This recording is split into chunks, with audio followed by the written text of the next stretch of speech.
So with the Tromino, okay, you'll notice you've got a north arrow. Okay, the unit doesn't necessarily need to be pointing north. What this is telling me is that this is my north-south component, this is my east-west component, and then your vertical component is going this way. So for good practice, you can either point this north or you can point it along the direction of the survey line that you guys are acquiring. Okay, what we can do is when we have a look at the data, we can bring up another file that shows us in which direction from the north arrow is most of our energy coming from. We don't use that option too much, but it is something that you can do. So either point the unit north or point it along the direction that you guys are walking along the survey line. Okay. Next thing is this level bubble. Now it doesn't have to be, as long as that internal bubble is touching the inside black circle, I'm pretty happy with that. As long as the unit isn't on some angle like this, because the sensors won't work properly then.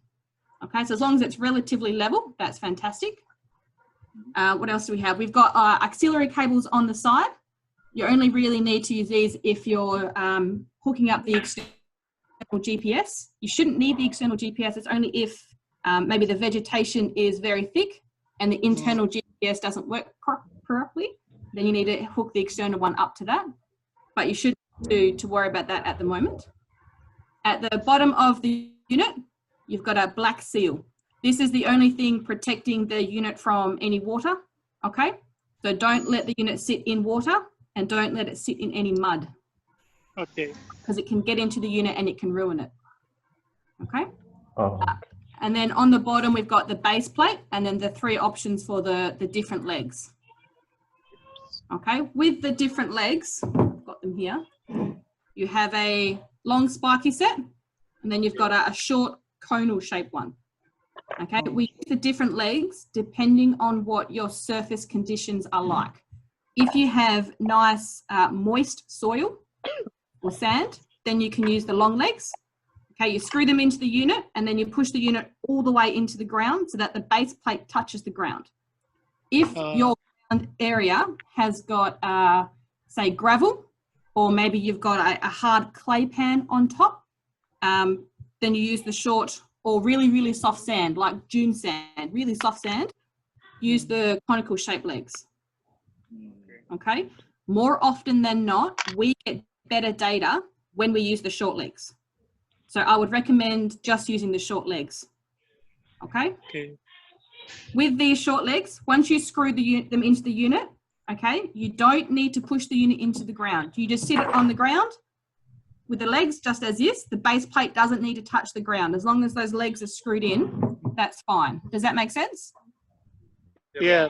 Yep. Fantastic. All right. Now your red one is battery operated, so it takes 2 AA batteries. Yeah. Batteries should last about 2 days of surveying. Okay, after 2 days, you will probably need to replace the batteries. When you first turn the unit on, it shows you the battery level. Okay, when the battery level reaches halfway, you'll need to change the batteries over.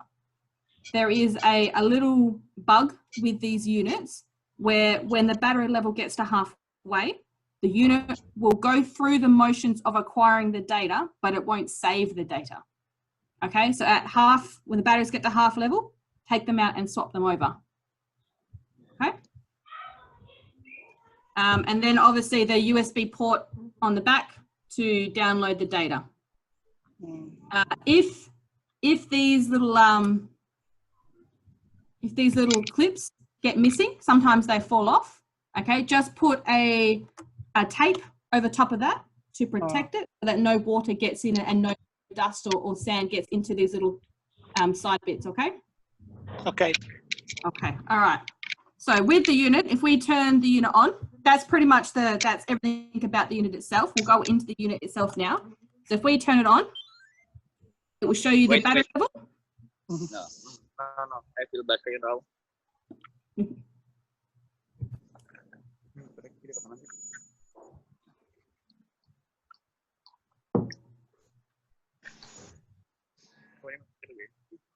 Oh, hi, Sean. It's Mike Jones. How you doing? Good, Mike. How are you going? Good, thanks. Shana, could I just couple of quick questions? Absolutely. Do you have a preferred battery use with these units? Do you like the rechargeables or your standard disposables? Just the standard, disposable ones. Don't use the rechargeable ones because they can sometimes mess with the unit, apparently. So we always just get the standard, the Duracell AA batteries work quite well. Okay. Okay, boys, you heard that. Go and buy a box of them, okay? Okay. Shana, the other thing, the guys are all English as a second language, and if we speak slowly, they'll catch our dreadful accent. I mean, No, I've got a dreadful accent, you don't have one. But no problem. I did mention, no, thank you. I did mention before to the guys that if I start speaking too fast, to let me know, because I am a naturally fast speaker and I have to pull myself back. So please do let me know if I need to slow down a bit more. No worries, Shana. Okay. Have you guys got the batteries in? Yeah, we got. All right. So are you ready to turn the units on? Yeah, it's on already. Yep. Fantastic. So up the top, you have the battery level. Yeah. When the level gets to halfway, that's when you need to change the batteries over. Okay? Okay, noted. Yep. Then you have the date. You got the date and the time. Okay? In the documents that I sent this morning, or 2 days ago, sorry, I can't remember, there was an acquisition log sheet document where you can write down your station location number, your line number, the unit number on the Trominos, for example, and there's also an option to write down the time. Okay, so this is where you look at the time and you write it down, whatever number station you're at. So line 1, station 1, 10 a.m. in the morning, for example, okay? Yeah. Because you've got more than one unit, also write down the unit number, okay? You can find the unit number. If it's not written on the top, it's written here. You write this number down so that when you download the data, you know which unit the data is on, which unit the station data is on. If you don't touch or move anything on the screen for a little while, the units will turn off. It's just their way of saving batteries. Okay. So if you go to the go option, which is the on button, if you push that one, that will take you to the main menu screen, okay? On this screen, you've got acquisition. This will take you into the next menu option, which is where we start to acquire the data. You've got a switch off option. So after you have finished acquiring the data, you go back here, you click this button and the unit will turn off so that you can pick it up and then to the next station. There is a date and time. So you can change the date and the time on there if you need to. There is a site name. I don't recommend site name. You can go into this and you can write down your station number. This takes a long time, okay, and it can slow down production. So on that log sheet, I write down the station number, the line number, the station number, and then the partition number, which is the next option. Okay, have it all on the log sheet. That way you don't have to write it in the unit and it just makes things a bit quicker. Okay, the most important thing on this screen is the partition in use. Okay, the memory card within the units is divided into 99 partitions. Each station is saved into a different partition. Okay, so each unit can hold 99 stations. Okay. Once it gets to the 99th station, it will automatically go back to number 1 and it will overwrite whatever is in partition 1. Okay, so it just continues to overwrite the data. Okay, so every day, once you acquire data, every night, download that data from the unit and save it to maybe 2 or 3 different places so that you have a backup in case you override your data, okay? Okay. Okay. So on mine, for example, I've got partition 1 out of 99. Yep. So on, let's get This is the log sheet I was talking about. Yep. So this is where I would write down your line number, your station number, and then the partition number. So that's where you look at the unit and you write down, for example, for me, I would write down partition 1. Okay? And that way I know that station 1 is saved into partition 1.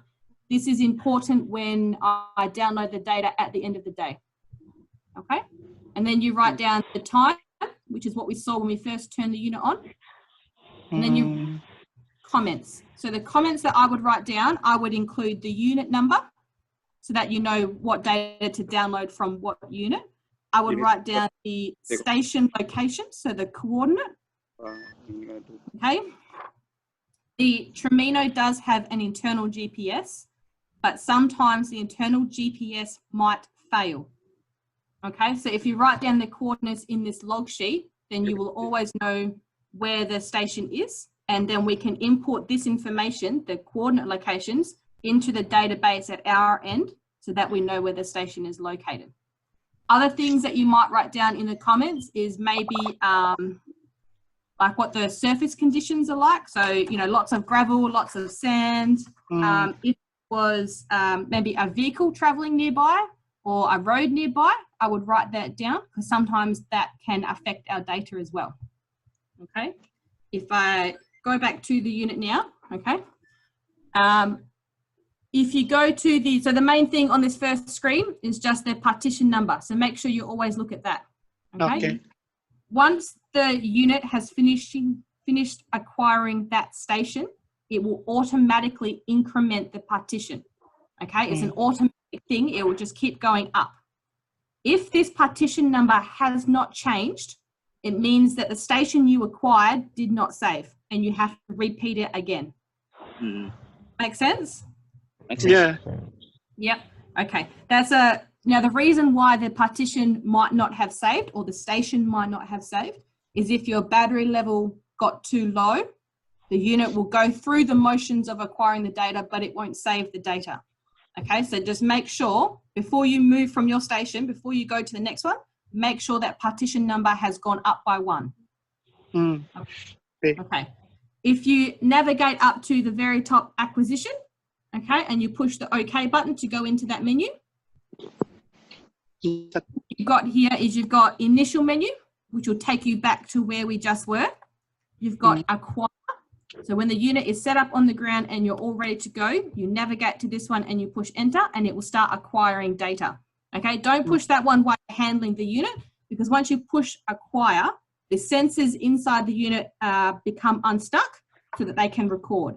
So if you do this while the sensors are unstuck, you could break the unit. Okay, so push acquire, try not to touch the unit at all. The unit should be on the ground, ready to go. Okay? Okay. Now the next one, this amplifier test, please don't touch that. I don't know why Moho have this as an option.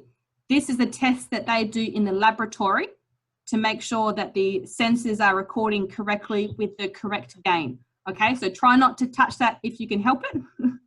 The next one down is select program. Okay, the Tromino units have 5 programs. Okay, program 1, it will not acquire GPS data and it will not save your data. Okay, program 2 will acquire GPS data and it will manually save the data. So program 2 is what we use. So your unit should always be on program 2.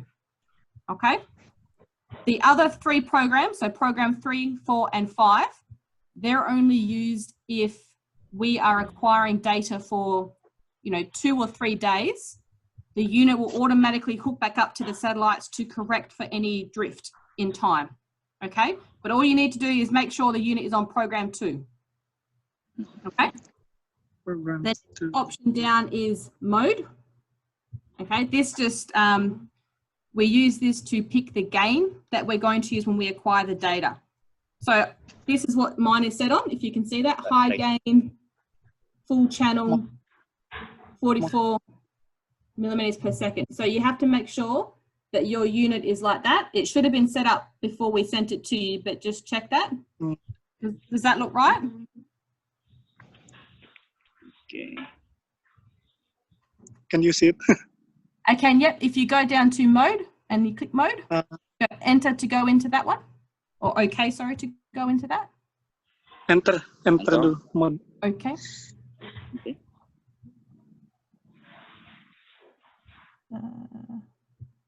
Coba.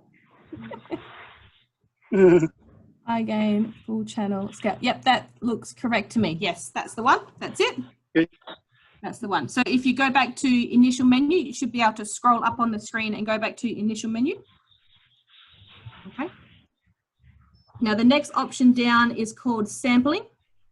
This is our sample frequency. We always use 128 Hertz for stratigraphic applications. Okay, you don't need to go any higher than that. 128 Hertz is good. Okay. The next option down is site. This is again where you can write in your station number if you want to, but it does take a long time and you have to delete it and rewrite it, and it's very hard to do. That's why we've developed this log sheet so that it's a lot quicker. Okay, you have to write anything in there if you don't want.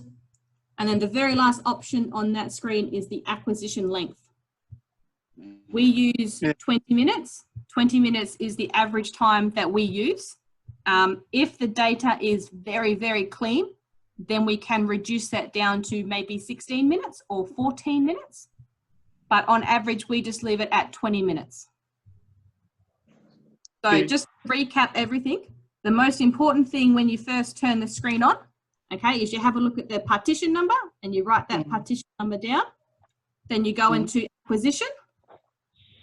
Okay, you make sure that it's on program 2, that it's acquiring at 128 Hertz, and that it's acquiring for 20 minutes. Okay. Okay, that's the most important thing. So if I go through, that's just to talk about the unit, but if I go through now just the steps with you guys on how you actually lay the unit out and what buttons to push, and you guys can practice acquiring some data if you like. Does that sound all right? Yeah, so that page there. That's the one. That's it. All right, so we normally make sure that all the parameters are set up. So the parameters are what I just spoke about then. So making sure that you've written down the correct partition number, the time, making sure that the sampling frequency is 128 Hertz on program 2, and that you're acquiring for 20 minutes. So if you like, I can write the standard parameters. I can put them into an email for you guys and send them over so that you guys always have them somewhere so you can refer back to them if you need to. The units should remember what parameters you've been using. The only reason that they might change is if the unit has not had any batteries in it for a long time. Sometimes it does an automatic reset. Okay, but while you're surveying and acquiring data, those parameters shouldn't change unless you manually change them. Okay, so when you first get to your station location, okay, this is the next point down, you need to prepare the site. So what I do is I walk up to the station location, I use my boot or my hand to move away any of the superficial debris on the surface. So I move all of these sticks and the leaves and the rocks, I move them all out the way, and I try and make the site nice and flat, nice and as level as you can. That's perfect. That looks very good to me. Okay, if you screw the short legs on now. You've got the short legs on? Yeah. Not yet. Okay, and then that's all right.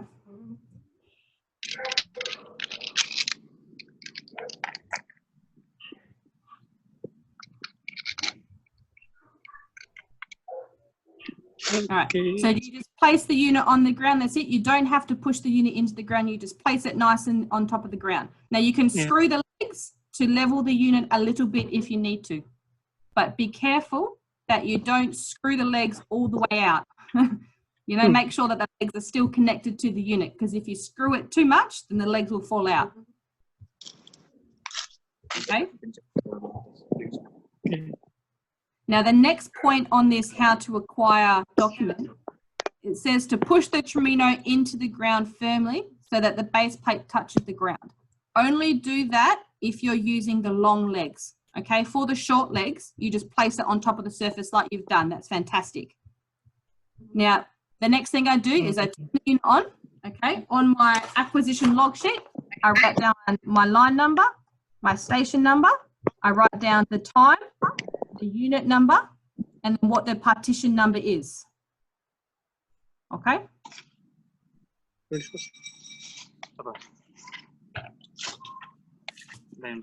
Line 6,000. So the leveling does not have to be perfect as long as the unit's not up on a silly angle. As long as it's roughly, as long as that bubble touches that middle black circle, that's okay. I'm happy with that then. Touch the inner or outer black circle. The inner black circle, that little one, as long as the bubble touches that, that's okay. Yeah, so you don't need to spend too much time. Otherwise, you know, to get the unit level sometimes takes a long, long time. So as long as it's relatively level and not on a silly angle, it should be fine. Yeah, it's okay now. Yeah, looks good. Okay, so write down the line number, station number, Tromino unit number, then the eastings and northern coordinates if you have a handheld GPS. Okay, you turn the unit on, which looks like you guys have already done. You write down, or you check the battery level.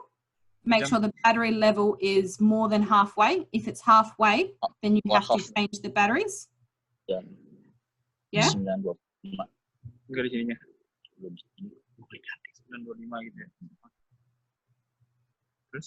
Okay. Check the battery. Okay. Then you write down what the time is when you first turn the unit on. Okay.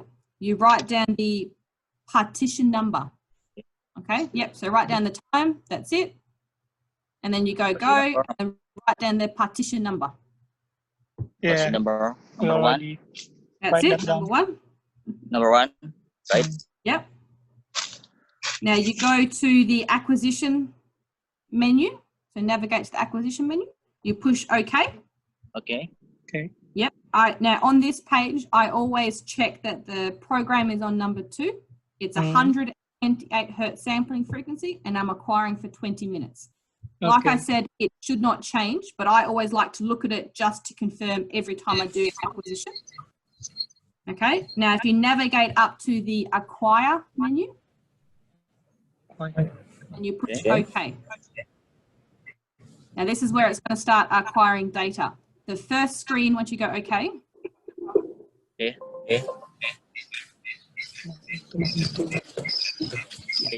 So the first screen that comes up is it's trying to find, go to acquire and push OK. Okay. Yep. That's it. So the first screen that comes up right now, it's trying to find the satellites to get a GPS signal. This can sometimes take a long time to do, particularly if you're acquiring on one side of the country and then you go and acquire data on a different side of the country. It takes a long time to find where the satellites are. Once it hooks up to the satellite, the next time you do a station recording, it should be quicker because it knows where it is and it knows which satellites to look for. So I normally wait and I watch this screen, and it can take sometimes up to 5 minutes to find a GPS signal. Okay, so just got to be a little bit patient. Now, once it's found the GPS signal, it will automatically go to the next step where it starts acquiring the data. And what should show up on this screen is you'll have 3 wiggles. You'll have a north-south wiggle, an east-west wiggle, and a vertical wiggle. Okay, I can show you what that looks like on mine while you're waiting for yours. Yes.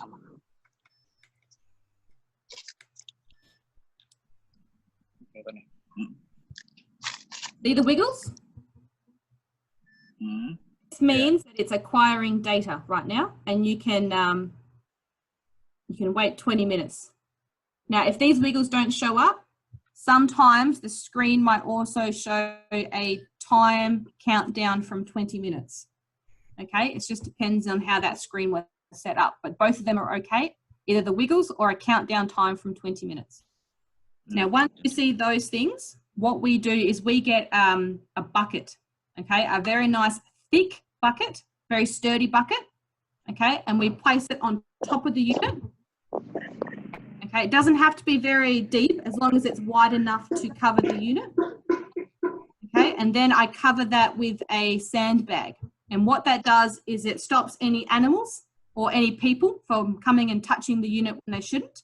And it also protects it from any rain as well as any wind. Okay, wind is quite a big issue for us. If there is very strong wind, it can cause a lot of noisy data and you might have to repeat that station again. So if it's very strong wind, I would not recommend acquiring any passive seismic data. Try and wait when the wind is a little bit gentle. Okay? Okay. Is it finished with the GPS signal? Still looking? Still looking. Still looking. Sometimes it can take a while. But so that's it. So once the GPS signal is found, it starts acquiring the data. You cover it with a bucket and you weight the bucket down with either a sandbag or something heavy so that the bucket itself does not move. And then you wait 20 minutes.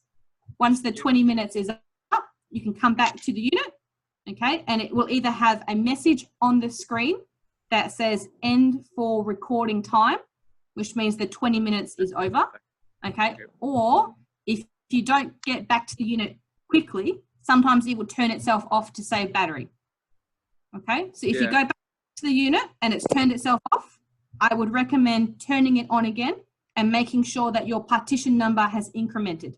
So that way you know before you move from that station, you know that station has saved on your unit, okay? Otherwise, you'd have to walk, you walk 200 meters to the next station and then you realize the other station behind you didn't acquire, and then you have to walk all the way back again, okay? And then that's it. And you pick the unit up, turn the unit off before you pick it up though. If it's off already, that's fine. Otherwise, navigate to, sorry, there's a message. Navigate to the switch off option and then you can pick the unit up. Yeah, switch off before you pick it up, that's correct. As long as the unit is not acquiring data, then you can pick it up, that's fine. But just for good practice, I always turn the unit off before I move long distances with it, just to keep everything safe. Is it still looking for the GPS? Yep. Still looking. Still looking. That's okay. While that's doing that, do you guys have any questions? How can I switch off this unit? So when it's right still now, it's obviously still trying to find the GPS signal. If you need to, maybe it starts raining, for example, and you have to stop surveying, okay, because the units are waterproof and they're not water resistant. So any little bit of water on them can ruin them, okay? So try not to let them sit in the rain at all.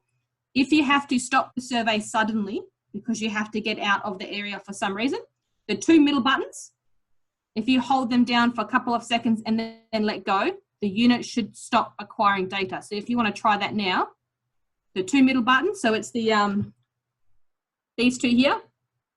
If you hold them down for a couple of seconds and let go, and the unit should go back to that initial menu. That's it, let go. Okay. Let go. Oh, yep. okay. There you go.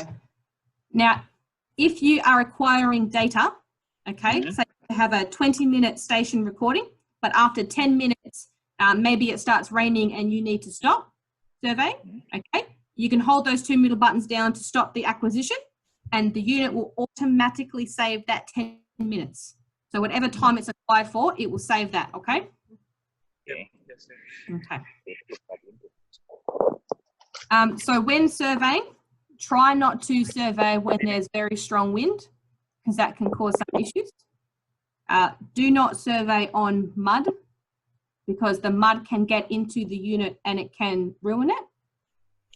Also, mud will generally give us bad data because mud has plastic deformation and not elastic deformation. And we need elastic deformation to get good data. Okay, so don't acquire on any mud. If there's a puddle of mud, just move the station, 10 meters or 5 meters away from that area where you're on solid ground. If there is a lot of traffic or a lot of ambient noise from a mine site or an industrial area, for example, sometimes that can cause what we call anthropogenic activity. Okay, now we like all this ambient energy is good for this method, but if that energy is too close to the unit, rather than bouncing around in the soil, it just goes straight to the unit. So it doesn't actually create any signal, it creates noise.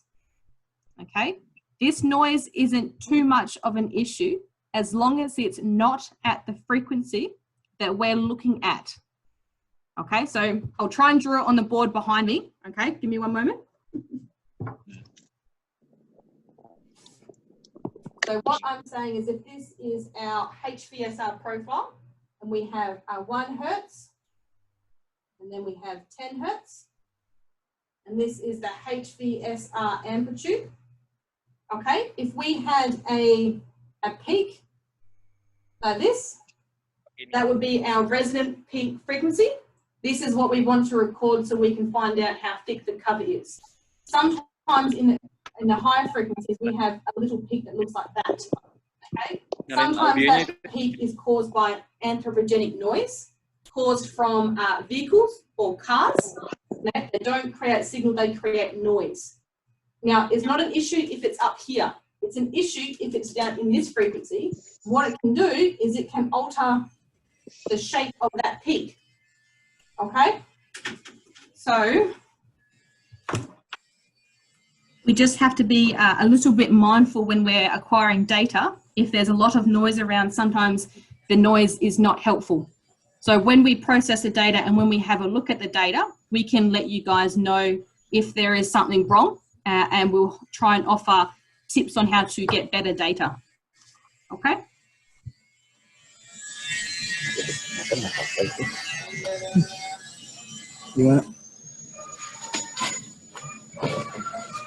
You guys have any questions? Yeah. Ini masih nyala nggak sih? Mic-nya nyala? Masih nyala, sudah nyala. Wait. Shana, I've got a quick Yeah. question. I guess Absolutely. when the guys are collecting data, it's if they cover it with a bucket or something like that. I've seen it done before to protect it from rain. Yep. Is that an issue? Would that cause any sort of noise with the rain hitting the bucket, or? No, as long as it's not really thick or heavy rain, because that thick and heavy rain will cause the nearby ground to also vibrate as well. Yeah. And that can cause some noisy data as well. So if it's a light drizzle, then that's okay. If the unit's under the bucket and it starts a light drizzle, you can leave the unit under the bucket because it's protected.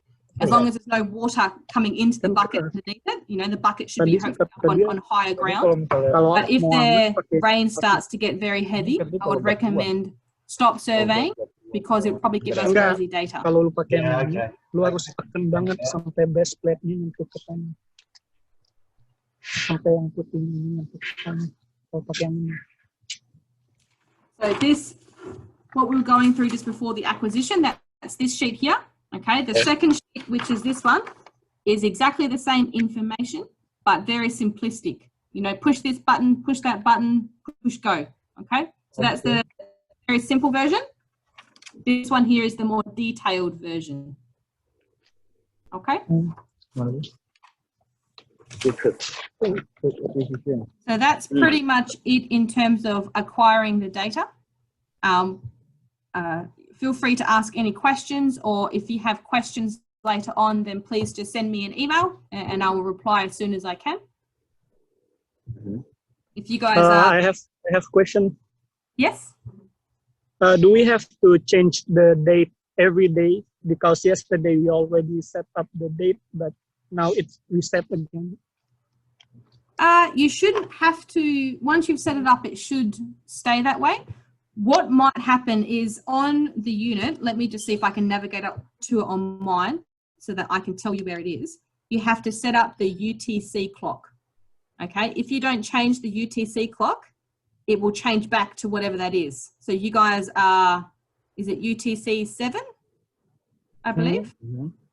So if you go down to, okay, on your main menu, okay, if you navigate down to radio set GPS show, Yeah.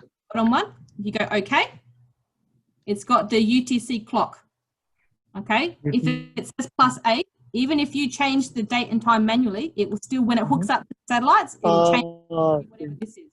So you need to change it to your local time.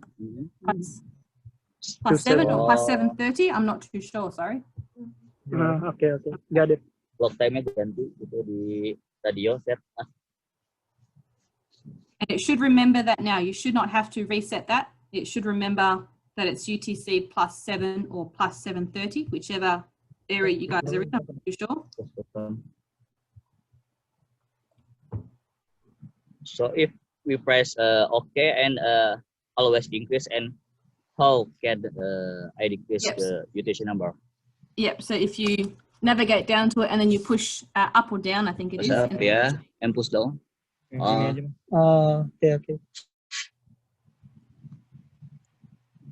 Okay. Okay, got it. You push the arrow and it should change. Mm. Yeah. And then you can just go back up to initial menu and it should save that UTC clock and it should change the date and time. You might just have to double check that. It might have to do a recording so that it hooks up to the satellites to correct its date and time. Okay.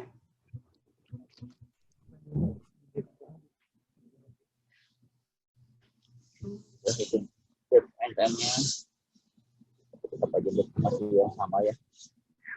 Ya tapi kita harus ini tetap samain aja, cek double check terus.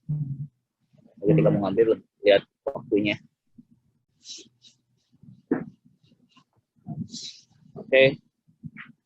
Okay. Is there any more questions on the acquisition side of things?